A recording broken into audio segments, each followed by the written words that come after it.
Now, all together, church, before we start, let's declare, Lord, thank you for the privilege of worship.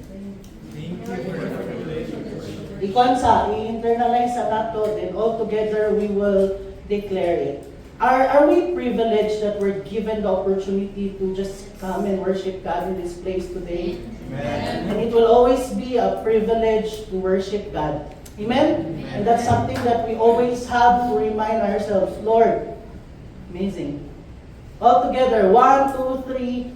Lord, thank you for the privilege of worship. Amen. So, na, mayong hapon, church. May hapon. Mayong hapon sa tanan. May hapon. Sige, let's say, praise God, I am here today. Praise God, I am here today. Amen. So the Lord is glorified for the presence of each one of us in this place this afternoon. Now, this afternoon, we are still in our series, Faith Over Fear. No, and the past Sundays, we've learned about understanding fear, facing our Goliaths and more. And this afternoon, we will be learning another topic on the series. And wala nang patumpik-tumpik pa, no? I believe ko, murag dili na ta mo kailangan i-convince. Murag dili na ko kailangan magwali, no? Kay just the worship we had earlier and the declaration we have with the lyrics of the songs we sang. We are all convinced that the Lord is powerful, that the Lord is capable. Amen. Amen. That He is our ever-present help in times of needs. He is our tower of refuge, our Abba Father. Amen? Amen. But of course, magwali gihapon ko, maskin convinced na taga that the Lord is real, the Lord is capable, and the Lord is powerful. Now, this afternoon, I'll be sharing from the topic, Faith in Action. So, wali naman ta sa understanding fear and all, facing Goliaths. Faith in action, seeking God in fearful times. Now, let me start by asking a question. How do we usually respond when we are confronted in a situations that we might consider fearful to us? Diba? And when we talk about fear here, we have to understand na ang fear nato can vary from one person to the other. So, ang fear niya may be situation, ang fear niya may be experience, ang fear niya may be burden, ang fear niya may be responsibility, no? Fear niya ang responsibility nga, magminyo na lang siya para wala na siya responsibility. Lamay ko na, kinsa to, joke. So, lahi-lahi ang atong version sa atong fear. Maybe the workload we have in the workplace, maybe naari diri karon nga, murag, wala mong giapas, pero feeling nimo giapas ka. Kaya ganing, kapuya na sa life mo, daghanap po kayong kailangan buhaton, I need to do this, I need to do that, I have to accomplish it at this age. No? Makasabot yung mga kanang quarter life crisis na naniguang na, pero feel nato wala pa tayo ng buhat sa life, so nagpakahoy-kahoy, naghapunta. And sometimes, when we are confronted with these situations, we feel like, nakaka-uy. Nakapil mo? Diba? Or maybe if you are that person na you are not in that situation right now, one way or the other, you can be in that kind of situation. And our topic this afternoon will teach us and will enlighten us how are we supposed to respond in situation as this, especially as followers of the Lord Jesus Christ. Kay, whether we accept it or not, different man ato ang fears, it is something realistic in life. No? It's something that we cannot run away from. Ang alikutot, ang kakapoy, ang kahadlok, some of us clinically diagnosed with anxiety that we cannot control it. There are just moments that we feel we're sad, we're anxious and all these things. Diba, daghan kaayong ginalabay ang kalibutan sa tuwa. And sometimes, even if we know we are already in the Lord Jesus Christ, sometimes we are also overwhelmed by these situations. Diba? Parang feeling ni mo, Ginoo na ka, i-control na ni mo ka, ani, ingon na lang ako si Kuya, ani, baton, ani, tinisa siya magkuha na. So daga na kayo nagkuha, mag feeling ni mo, in control ka because you are confronted with all these situations. Tapos, sometimes nakalimot ka ng Kristohanon, dahil ka, nakalimot ka salig sa Ginoo, nakalimot ka na it's not on you. You're not the God of your family. You're not the God of your relationship. You're not the God of your workplace. God is God. Di ba? And sometimes you take control. And yes, it can be overwhelming sometimes. And now, the next question is it possible to find peace even in situation as this? Kaya di ba sometimes kung naata sa aning nga situation, mawala atong peace? Kaya di ta katulog ay uy, June 4 ka ang dadry, di dyan yung madalagis-bog. Kaya mabayad yung nag-interest. Kaya di na ka makatulog, sige una, mo-enroll ba ko ani? Di na sige ko ma-enroll. Mag-business ba ko? Wala akong kapital. Kung saan yun akong buhaton sa akong life? Yeah? Can we still find peace in situation as this? For our students, di ba, naigaw na, makapasa ba ka ako sa CMU? Makapasa ba ako sa entrance exam? Ma-provide ba ang ako ang tuition ani kung mag-private ko? Lisod kaayo. Okay, lisod kayo magpa-eskwela ang private sa Cebu. So ikaw personally, mas hindi ikaw i-provide, nag-worry po ka. Kaya you're afraid how will your parents or your family sustain your education considering the expenses na especially right now that you are starting a new chapters in your life. Na dili worry na, minyo na niya, asa man yung puyuan niya, asa man ang balay. So, masustain pa ba niya sa Ginoo? Ang uban po, nagminyo na, o walay project, walay income. So, stagnant ta. So, different situations. But in different situations as this, there is something common to all of us. We have our God. And if there's something that makes us different from people who do not have the Lord Jesus Christ in their lives, that is, we always have someone to run into. Tabang mga langit, Lord! Dili ko kakaya na, Lord! At least na kayo matawag, di ba? Lord, nagtungan na kitanan! Dependent man ka sa imong self. Murag feeling man ka. Musulod ka aning mga butanga, pangayoon ni mong mga butanga, katong gihatag na na-realize nimo, kalma sa Lord, dili kaya. Di ba? Di tayo dili tayo kaya. So how can we express our faith in action? How can we express our faith in action in situations as this? Now again, from this topic, we will be looking into how to seek God in times of personal distress, in times of persecution, and even in times of danger. And for today's topic, I'll be using Psalms 27 and 23, the Psalms of David. So let's read Psalms 27, and dili nato kwaon ato ang main points for this afternoon's topic. So all together, let's read and let's declare. This is my personal bias, no? Kaya ang Psalms Manggod Poetry, kada bang wala pa ako nag-dig deeper, pero nag-feeling ako, nag-impact sa sawa. Kaya poetry manggod siya. So di ba na yung mga text, especially kung expository siya, you need to look into the context, the details, before ka na ay makuha na insight or exegesis na ma-reflect ni mo. Ba't ka rin pagbasa pa lang, wow, power na na yung ingulaan na ba ang impact niya ba? So let's read it as if that's our declaration as well. 1, 2, 3, go. The Lord is my life and my salvation.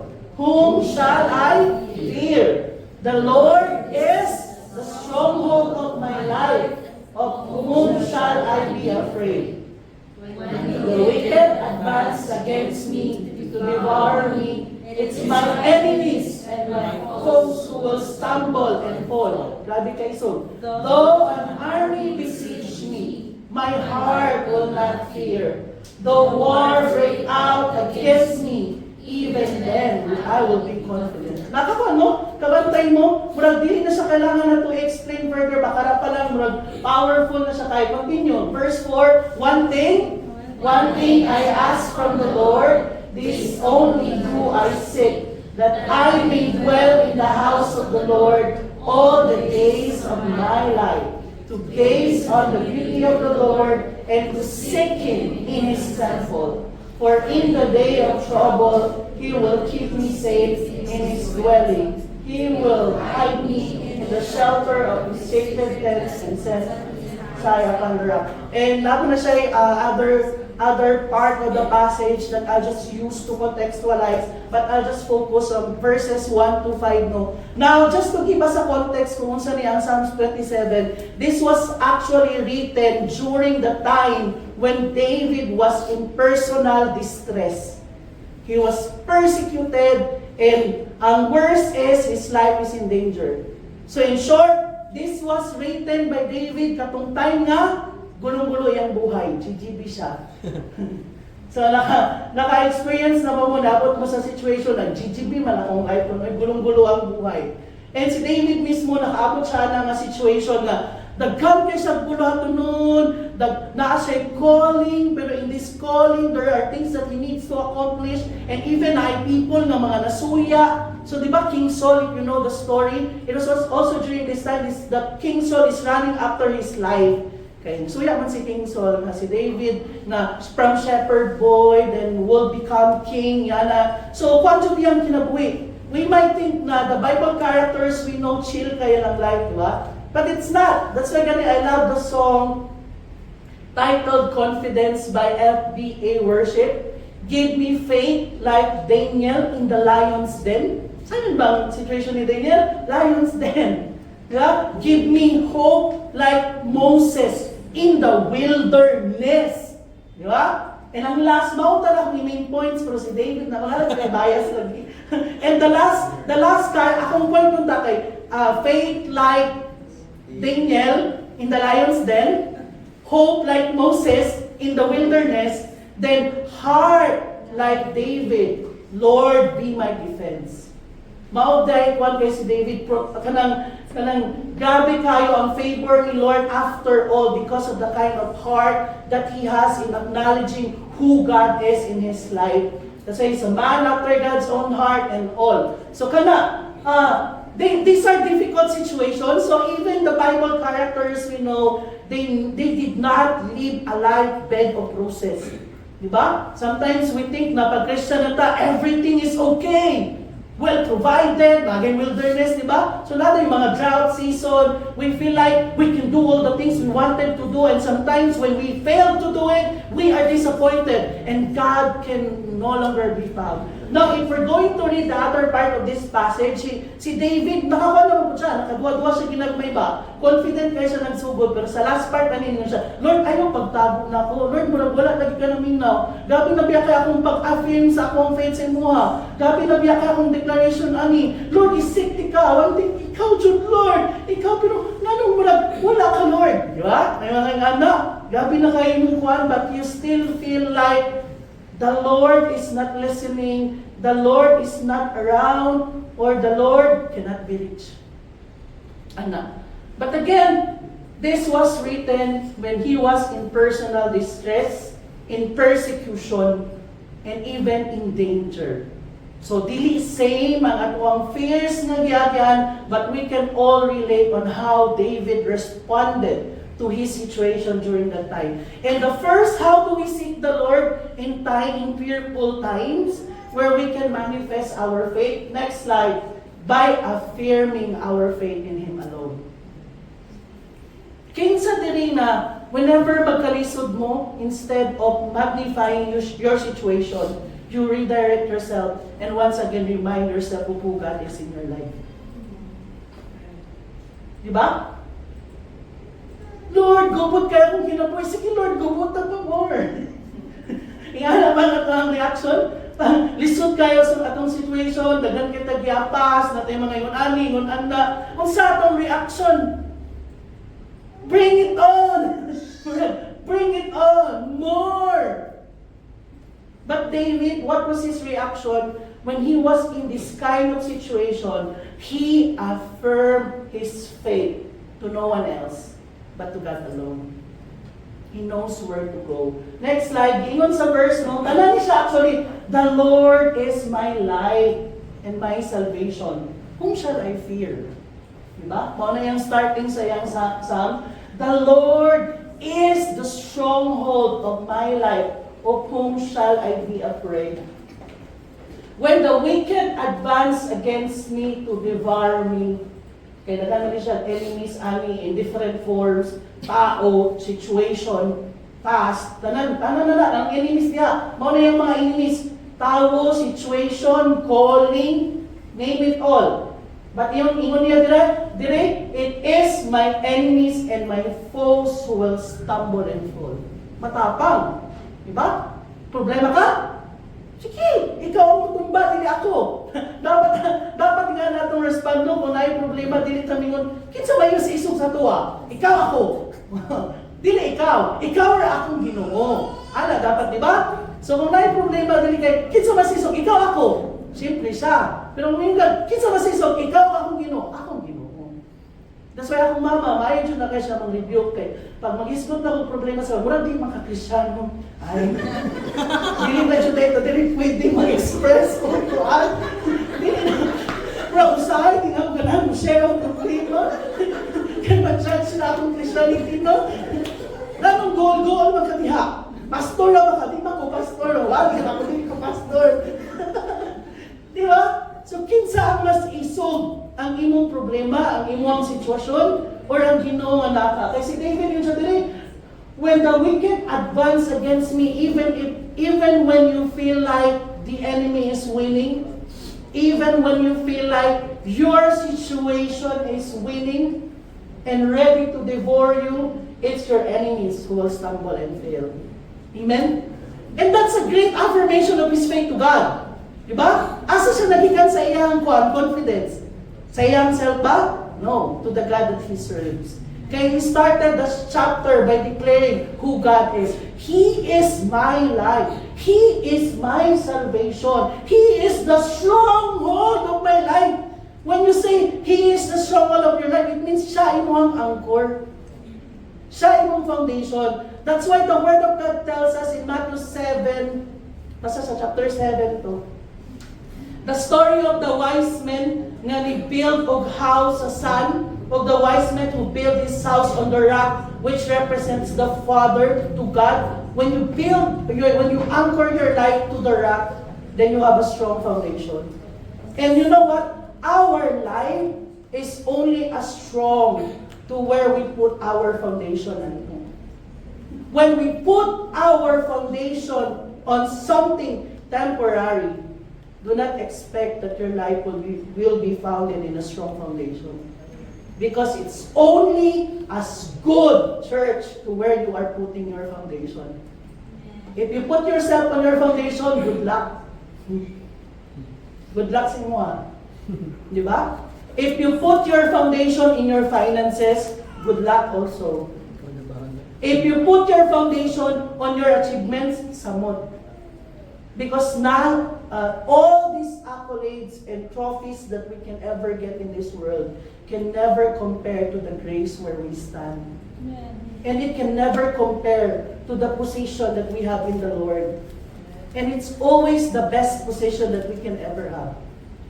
From someone who's pursuing all the temporary things in the world, I can declare that all these accolades cannot stand against the grace where I stand and the position I have in the Lord. Amen? So mama si David, it's a great affirmation of his faith unto the Lord. Though an army besiege me, that's why dito kayo kanta, no?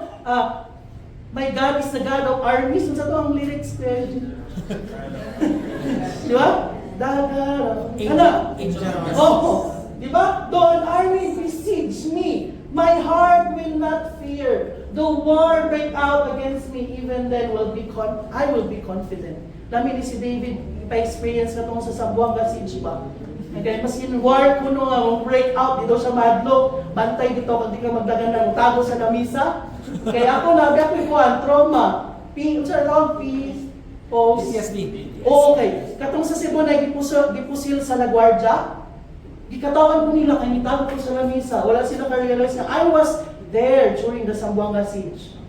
So mautong initial reaction ako, nalako dahil ko sa kwan. And ang pinaka-funny jud kayo no is sa Jesusaville na mo, sus fireworks naman di ay mo. katawa dyan ka ang experience ni Nalinog ni Maymay kay gipahigda na ako sila kaya abi na ako na shooting incident sa among gate ko tapa dyan ni tanan eh sus pagbuman fireworks grabe dyan ka akong kasapot kaya nanglili ko sa gawas hala na isak niya na baka na politician di po sinulong sa grabe dyan ka ang trauma ba so si Maymay ang sinalin dili po siya usual na fireworks dito man sila sa kwa naghagpa dyan ni tanan tapos nag-declare ako nag-pray ako Lord protect our house kung saan na lang yan na even when war against me break out, I will still be confident. Nga na si David.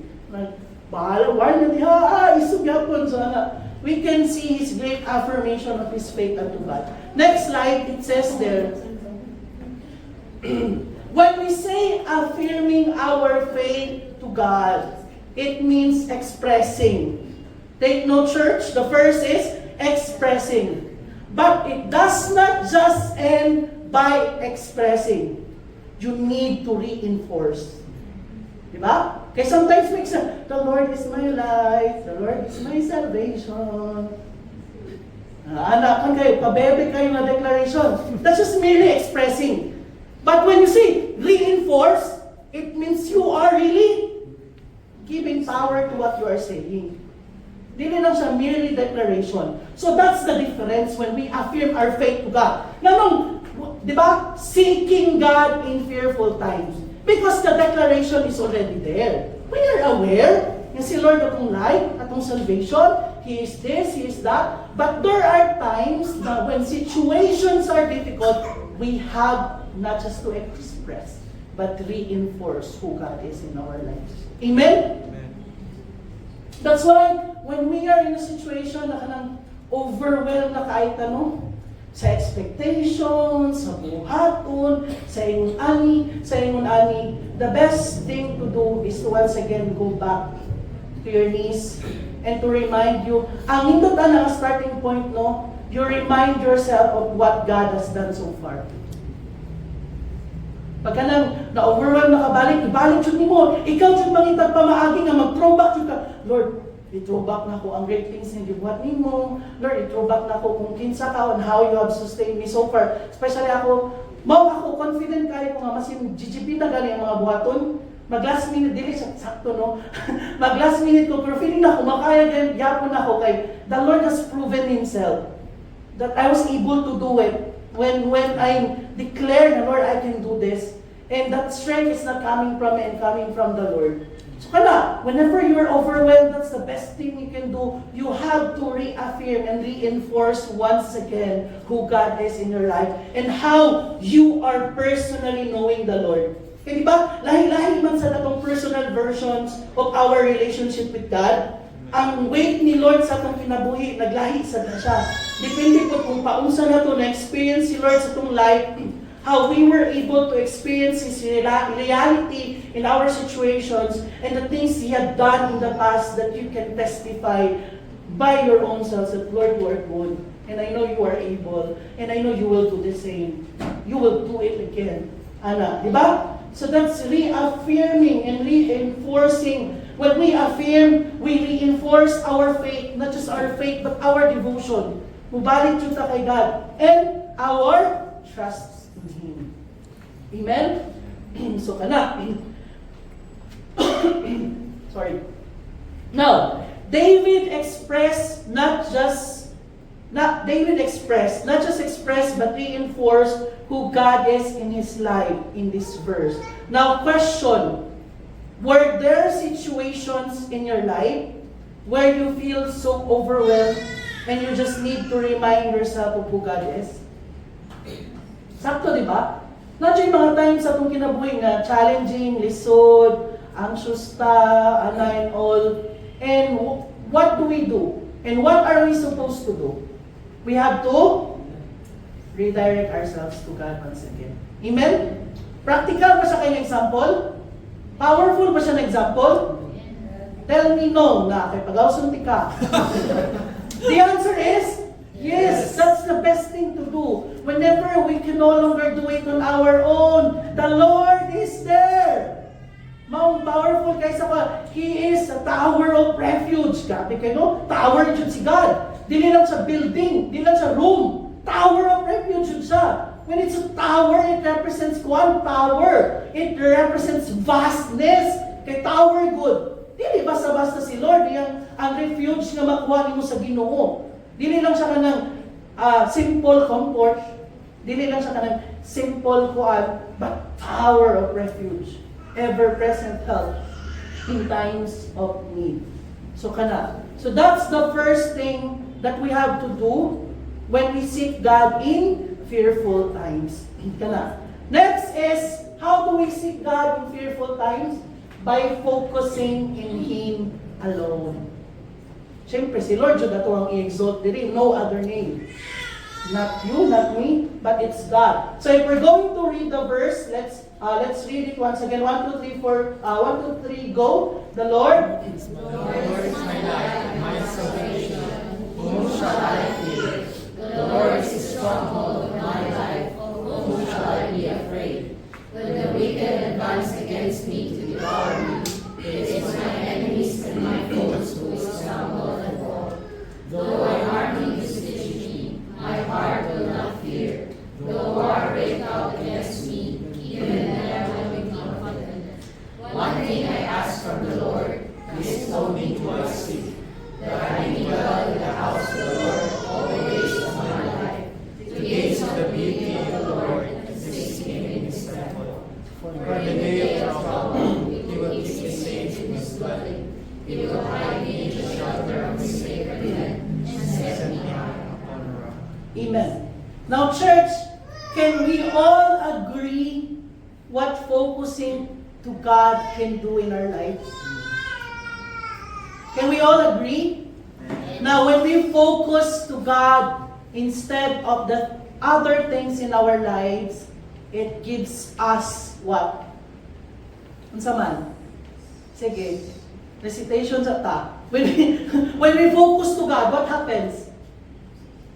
It changes our perspectives. It reminds us of what we should pursue. It enlightens us. It gives us hope. It gives us peace. It restores us. It encourages us and all. Sakto? Yes. Diba? Now, if we're going to read this verse, no, ang gusto na ko i-highlight diri ang chapter 4. Ang verse 4. Kay kaning verse 4, common ni nato nga gina-declare. But actually, this separates the themes in the entire chapter. Kung dili lang nato siya mabantayan. Ang gingon sa verse 4, one thing I ask from the Lord, this is only do I seek, that I may dwell in the house of the Lord all the days of my life, to gaze on the beauty of the Lord, to seek Him in His temple. Kung basahon nato actually ang verse 1 to 3, same theme sila. Kung baga, i-categorize nato sila dito. Tapos ang kaling verse 5, o kaning sa following verses, wala na ako i-include, same sila. So kung baga, kaning sa tunga-tunga verse 4, it sets a different tone. So what's the tone? It's redirection. So kani, it's more on affirming, expressing, reinforcing. But 4 is making a decision. Nakita na ito na? Kaning verse 1 to 3, kaya ang 4 about naman na sa 1, add-on naman na siya. Ang 1 to 3, reinforcing, affirming. But ang verse 4 is redirecting. You need to make a conscious decision that you will be seeking the Lord. That you will redirect your focus. Kaya hindi mo siya, one thing I ask from the Lord. So dili na siya more on declaration lang. Dili ni praises, dili ni one. But that is what you are going to do. This is what I will do. I will not just express, I will not just reinforce, but this is what I am supposed to do in situation as this. I will redirect my focus to Him alone. One thing I ask from the Lord, this is only do I seek, that I may dwell in the house of the Lord all the days of my life, to gaze on the beauty of the Lord and to seek Him in His temple. Is this more of a worship or more of an action? Ang verse 4. Action. It's more of an action, di ba? Hindi man ka makasik kay Lord, hindi man ka makagaze sa iyang beauty, hindi man ka maka-worship sa iyang temple, kung dili na nimo buhaton. So, what pasabot, how are we supposed to respond in fearful times? We need to make a conscious decision that we will seek the Lord. That we will redirect our focus to God. Oh, hala no. Kapila naman akong i-memorize ang verse 4, but kung kauban na siya sa entire chapter, na di siya different impression. One thing I ask from the Lord, this is what I see. Now, David, in times of anxiety and fears, redirect. The word is redirect himself by focusing to God. Okay, in fearful times, what do we do? Pause. Practical tayo, pause. Teka itong kay Sherwin, nagpahangin na, gitawag na dyan sa Ginoo nga, undangin sa inyong dula sa pag-emela, pagdebo sa. So kusog kayong hangin, nagdula siya sa kwan, tapos nagdebo yung mga kauban, so na-convict siya nga, okay Lord, kung saan na tayo ingon Lord, pagdali kayo, nagduwa pa ko. So we have to pause intentionally and redirect on what God wants to say and to lead us. Kana intentionally jud nga musik ka, mo gaze ka, musik ka sa iyang temple. Na tanang elements diha. So kana David in times of anxiety and fears redirect himself by focusing on God. And David knew this. There is no place he'll rather be but in God's presence. Are you, do you do the same? Church? Do we do the same? That when we are in fearful times, there's no place I'll rather be but in the presence of God. When you are confronted with personal distress, persecution, and danger, kung saan mo buhaton, mo declare, mo inoon ka, one thing I ask from the Lord, this is what I seek. Lahi na kayo, no? Actually, naglagot pa nga chapter. Kaya sa 27, sa last ani, I am still confident of this. I will see the goodness of the Lord in the land of the living. And I received this verse prior to experiencing a great failure in my life. And wala ko kasabot sa verse, gingon ni Lord, comfort ako actually dahil ni Lord, wala ko siya naabot. Tingnan pa si Lord, I will still see the goodness of the Lord in the, I'm still confident of this. I will see the goodness of the Lord in the land of the living. Kung saan ni Lord? Sus, nag-fail ko. Gusto dahil ni Lord na, mas yung nag-fail na ko, dili ko ganang sa situation, nasakot kayo ko, giblame na ako si Lord. Lord, it's unfair. After all I have done sa imuha, I don't deserve this. Ano na ba? Kung kayo ba? I don't deserve this, God. Ano na ba? Tapos gingon si Lord, no, declare this. I am still confident of this. I will see the goodness of the Lord. No, I can't. I cannot see your goodness, God. Ano? Away dyan ni Lord. Diba? Kaya gusto ni Lord na i-declare na, I'm still confident of this. I will see the goodness of the Lord. I cannot see your goodness right now, God. And why are you telling me to see your goodness? I cannot. Unfair, di ba? Pero unfair kayo. But now we need to make a conscious decision, even in situations na dili na to gusto, dili na to feel, and we feel like, Lord, you're unfair. This is not right. I don't deserve this. But the Lord is telling us to redirect your focus to me. And it took time. Di ba tumingon, plastic pag kaya mo nung, that kung kaya okay na dahil. It took time. Pero I have to heed what the Word of God is saying. Di ba? It took time before na, okay Lord, sige dawaton na lang ako. Wala ka pa kayo mabuhat. Ginuhat ka kinsaman ko. Naagyapoy ko ang ba? Wala gyapon nakapasaylo. Ginoo pa wala di pasaylo. Murag na.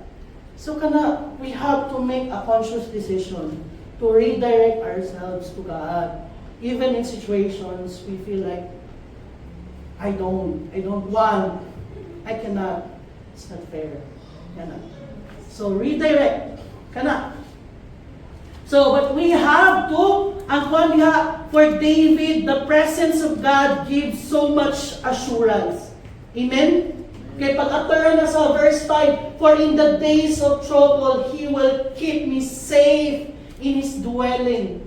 He will hide me in the shelter of His sacred tent and set me high upon a rock. Amen? The presence of God gives so much assurance. But we have to intentionally affirm our faith in God. So, the Lord is always good, but we also have to do something. Amen, church? Dili man gud mag-change si Lord. He is the same yesterday, today, and forever. But sometimes, we also need to be aware of where we are in our relationship with God. Kailangan tayo role to play, di ba? We have to affirm. We have to make a conscious decision to redirect ourselves once again to God. Kana, so we can focus in Him. Next slide. Matthew Henry said, the harmony of all God's attributes is the beauty of His nature. Amen? Ang meaning, ana, is the beauty of God's nature arises from the perfect harmony of who He is. And we get, when we are confronted with personal distress, persecution, and danger, we have to remind us of the beauty of who God is. Mga na tong verse, one thing I ask from the Lord, this is what do I say, to gaze upon the beauty of the Lord. Di ba? So the beauty of the harmony of the Lord is His very nature. And you know the nature of God. Dili na ako expect kung kinsa si God for you. Because you know His personal nature. Amen? Amen. Amen. So kana. And we can only, kani church, we can only experience the beauty of His attributes in His presence. Mao lang kalahian. Dili pud ka makaingon, you're beautiful, Lord, tapos wala pud ka nagbutang sa imong self sa presence ni God. Dito na may tabo. Paano sa mga maka-witness nga, gwapa ni siya, kung wala dyan mo siya nakita personally, di ba, maka-gaze man ta from afar. Pero pag makita, wow, gwapa dyan siya kaya tinuod sa personal. Puti kaayo, taas dyan sa kaayo. So, giputang dyan mo yung self sa situation, maka-gaze apan dyan ka sa beauty niya, na maka-confirm ka. Confirm dyan, gwapa dyan tayo tinuod. Tinuod dyan tayo lang gingon, gwapa si Dana, alawin, no? Makakuhaan ka mga, anak, kay nakita dyan mo siya personally. Di-subject dyan mo imong self. Sorry, nasa example, no? The out of abundance of the heart, the mouth speaks. So, kanang ngana ba? Pero nakagets mo sa example, you cannot gaze the beauty of the Lord kung ikaw mismo, wala ka sa presence ni Lord. Because you can experience only and gaze upon the Lord's beauty in His presence. Mawala to, inalang na to dungagan. Sige. So how do we seek God in fearful times? Number one, we have to affirm our faith in Him. Number two, we have to focus in Him. And the last one is, we have to full confidence. Mao niya akong third point dyan kay, while I was preparing, ang keyword lang dyan ni Kwan sa flash up, ang wala dyan ka ng power, full confidence in the Lord. Mao na dyan ko, kung saan na ko ni pagbuhat of main points in full confidence in the Lord, full confidence in the Lord, yung dagan. Okay, Lord. Sige, full confidence.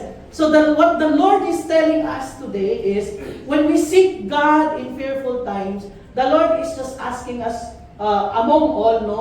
Kaya kung when we have the third point, everything else will follow. God is just telling us, have full confidence in Him. When you are in personal distress, when you are persecuted, when you are in danger, when your life feels ruined, just have full confidence of me because I will not fail you. Amen? Amen. So, in Psalms 34:4, kung ano dyan na, move forward na gingon diha, si David yapon ni, I sought the Lord. So remember, you have to affirm, you have to express, you have to redirect, and unsa ang result? Gisave niya si Lord, and He answered me, and He delivered me from all my fears. So there is an assurance when we seek God, when we affirm our faith to God, when we focus to Him, when we seek Him, He will deliver us from all our fears. Amen? Muto wala. Dili po siguro si Lord, a bad God, na pag mo seek ka sa iya, muadto ka sa iya, muadto ka sa iyang presensya. No! Next time, di na ko feel ang imong kuan, pero no. Regardless of your situation, the verse is telling us, when we seek God, there is an assurance that He will deliver us from all our fears, regardless kung unsa man na ang fear na naakaroon. So again, we have different fears in our lives, and it's between God and you. Lord, this is my fear today. This is what is consuming me right now in this season. Lord, this is what gets a big portion of who I am today or in this season. You know that.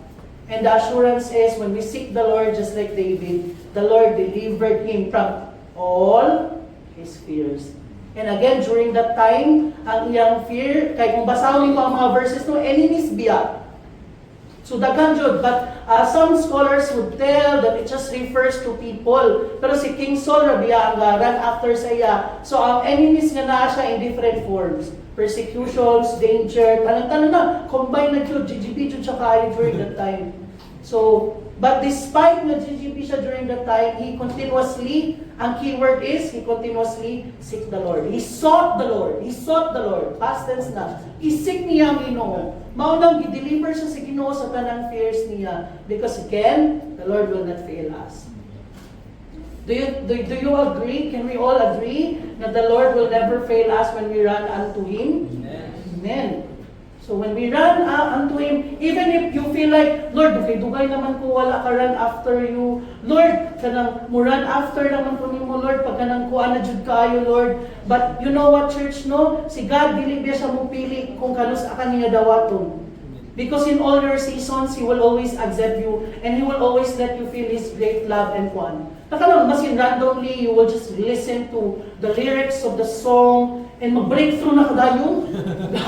Nalala ba, mga random na kayo na situations ba nga, feel ni mo, layo na kayo ka sa Ginoo, feel ni mo, you don't know how to go back, feel ni mo, it's a struggle to go back, but padunggon na kakanta, makayon dyan ka, Lord, you are really reaching out to me.